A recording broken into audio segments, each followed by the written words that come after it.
Hello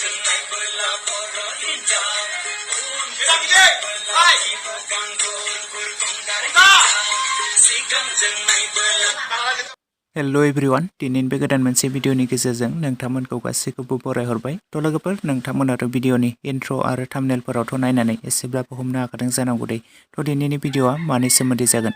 थ' लोगोफोर दायो आं नोंथांमोननि सेराव लानानै फैलायबाय गोदानै मोनसे फैनो गोनां आपकामिं अफिसियेल बड' बैसागु मिउजिक भिडिअनि सायाव आपडेट लानानै। थ' ओमफ्राय लोगोफोर बे गोदानै फैनो गोनां आपकामिं अफिसियेल बड' बैसागु मिउजिक भिडिअनि टाइटेल आरो थाम्बनेलनि मुङानो जादों न'खराव थाब्लासो।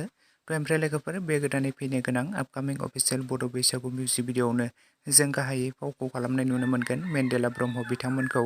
आरो बे फैनो गोनां आपकामिं अफिसियेल बड' बैसागु मिउजिक भिडिअनिनो मेथाइखौ रोजाबदों खोमदोन गयारि बिथां आरो लोगोसे जेसमिन ब्रह्म बिथां आरो लोगोसे डाइरेक्सन करिय'ग्राफखौ खालामदों सोमावसार बसुमतारी बिथां, डिअपि खालामदों नायस्रां गयारि बिथाङानो। थ' लोगोफोर बे गोदानै फैनो गोनां आपकामिं अफिसियेल बड' बैसागु मिउजिक भिडिअनि शुटआ दायो सोलिगासिनो दं लोगोफोर। आरो बे गोदानै फैनो गोनां आपकामिं अफिसियेल बड' बैसागु मिउजिक भिडिअखौ जों थाबैनो नुनो मोनगोन दे लोगोफोर। थ' ओमफ्राय लोगोफोर बे गोदानै फैनो गोनां आपकामिं अफिसियेल बड' बैसागु मिउजिक भिडिअखौ बबे प्रडाक्सन बा बबे चेनेलावहाय नुनो मोनगोन बेनि फुल डिटेल्स मिथिनाय जायाखै लोगोफोर।